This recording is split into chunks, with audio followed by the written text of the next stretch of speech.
day. And as we speak, the players are getting ready. Here we see Polina Shovalova. And here we see Wenjun. Wenjun always looks super calm, and I was wondering, Jovi, I feel like when Magnus and Hikaru face off in the SCC, they definitely do take it serious, and there's a lot of prestige. She wants to establish her dominance in the elite of women's chess, and there we can see Wenjun, beginning with the white pieces, opens up with d4, c4. Yep, and Polina plays the Tarrasch defense, or the semi-Tarrasch defense, with an early knight takes d5. Here c5 is a move. Black is aiming now to take on d4, followed by bishop b4, to trade off some pieces. Yes, and there you see 2 sets of minor pieces have left. Now, this is a really solid approach there from Black. I know Lenia Dominguez is a big exponent of this type of situation. I've also seen Mickey Adams play it. I have also seen Shakhriyar Mamedyarov demolish Mickey Adams using this type of strategy, just advancing as quickly as possible with d5. Yeah, and I think the move b6 is actually a slight inaccuracy. I think Black is actually supposed to play knight d7 first. b6 is considered to be an inaccuracy because of this move d5. Now Black is not very well equipped to deal with this. Obviously, you cannot in the corner is trapped. So I'm a little bit surprised by what Polina has done here, and it's not a good sign that she's thinking as well. Yeah, it's not a good sign. And there you see bishop to a6, trying to trade off more pieces. But what's stopping white from just capturing on a6 and then going d6 and trying to get a protected pass pawn? Nothing. Yeah, and that's what Wenjun goes for, yeah. The d6 pawn is very dangerous. It's not easy to get rid of. Black has this pawn side majority on the queen side, but it's not dangerous yet. So I think the opening has certainly been for Wenjun so far. Yes, it certainly has, because d5 is certainly something that white wants to be playing. And the fact that d5 has come so early on the game and white is able to reinforce it, white's going to just be backing this up with castles, e5, rook to c1, rook to d1, and just dominance. So knight to c5 attacking the e4 pawn. So you don't want to be letting that pawn drop. So e5. e5 followed by knight e4, but the computer doesn't seem to like it. And it's pointing out that, hey, white can just castle and let Black take on e5. I guess in that variation there is a way for white to emerge with an advantage. Yes, castling makes a lot of sense. You don't want to be living with your king in the middle of the board, put quite simply. So yes, I like the dominance that Wenjun has in this position. d6 is such a strong pawn, and Wenjun hesitating here. I think she'll either do that or e takes f6 and then back it up by castles. But considered an inaccuracy. Yeah, I don't like this move as much. Now Polina is able to bring her queen out. Okay, now the rook on a1 is hanging, so kingside castle. But it feels like Polina was handed a free tempo. Now she can bring her rook into the game, and she does so with the move rook 88. So perhaps a missed opportunity there for Wenjun. Yeah, and it's the kind of open position where the advantage hangs on these very small details. Because in the other line with an early kingside castles, the white knight would appear on e5, maybe could deposit itself on c6 and go on adventure. Now this knight is just saddled to f3. But I do feel that Wenjun has that pressure. This pawn on d6 is so strong, and that's why Polina is just simply trying to corral it. Yeah, so rook d7 has been played. She's aiming to go rook fd8. Maybe she can go knight e4 or knight b7 later. So this pawn on d6 now looks quite weak, and I don't see... Oh, will we see knight e5 and a trade of a queen for 2 rooks? Yeah, I think we're going to have that on the board.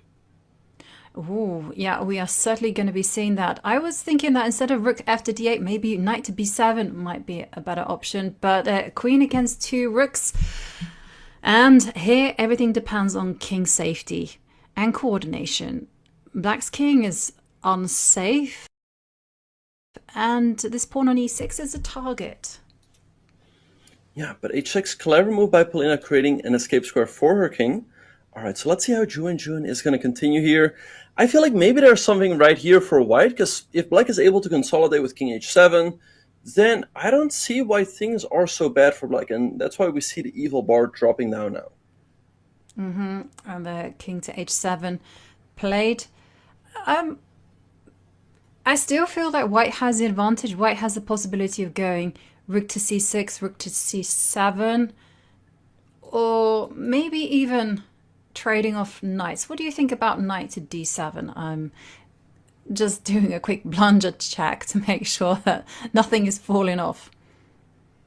Yeah, I think knight d7 is fine. I don't think it blunders anything. I mean, queen e7 can be met with rook e d1, but she goes rook d4 instead. Interesting approach. I wonder what exactly she has in mind.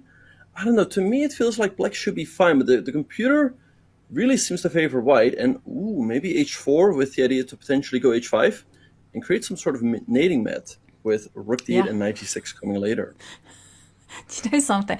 I would never ever have thought of that plan until the engine suggested h4, and then suddenly it's like a beacon of light. I'm like, oh yeah, that is the way. Rook to e2 played by Wenjun. It's a reasonable move, keeping everything covered, but it's not necessarily the most aggressive. And b5 from Polina. I'm gonna be honest here. In principle, I don't like that move, even though objectively it's probably okay, because the knight was nicely anchored there on c5. Yeah, now the knight loses its anchor square. On the upside, now she can maybe go a5, b4, and at some point create a passer. We have g4 by Wenjun, kicking the queen away. Wow, that seems like very aggressive. Queen b1, I guess king g2 now. And let's see what Polina is going to do here. I think Wenjun is sitting that around the black king. Yeah. And we see that both players, they are being very accurate with the clock, good time usage as well. Well, a5. This is a really enterprising start from Polina, and Wenjun, suddenly the path has been revealed. She's going to go h5, and that's why the engine is suggesting that she has to go g5 if she doesn't want the king caught in a mating net. Yeah, usually when there's a blue arrow, it means that there's one move that has to be played. So yeah, like I said, if black doesn't play g5, white will go h5, and this mating net is looking really scary. I don't see what black can do about rook d8 and knight g6, but g5 doesn't look too great either, as you're really exposing your king. It looks terrifying, to be honest. But maybe you can get away with it, because this knight on c5 is a good defensive piece. And let's not forget, the players don't have objectively that much time to calculate all the complications. Yeah, g5. All right, so a tough decision here to make for Polina. Yeah, she doesn't go g5. Wenjun is just slowly going to go h5, and it's really difficult for black to create any sort of counterplay. If you go queen a1, I think white just goes rook to d8, and all the white pieces are nicely defending each other. So let's see if she will find that move g5. It doesn't seem like an easy move to me. Okay. Threatening So pawn. the computer is saying black should play king to h6. Okay, makes sense to defend the pawn. She goes to g6. Okay, that might be a mistake. Rook e5 looks very natural here. Hitting the knight, hitting the pawn on g5. So let's see if Wenjun will go for it. And yeah, there we have it on the board. Yes, and there we see why king to g6 was imprecise, because with the king on h6, rook takes g5 wouldn't have appeared with check. And knight to d3, but rook takes g5. If that rook were not on e5, you could go, yes, knight takes g5. That's mate. That's mate. Yeah. Rook d8, rook d7, rook f7, rook e8. That's game one for Wenjun. Yep. And it's the basic rook roller technique in action. And here it comes, rook to e8. All right, so knight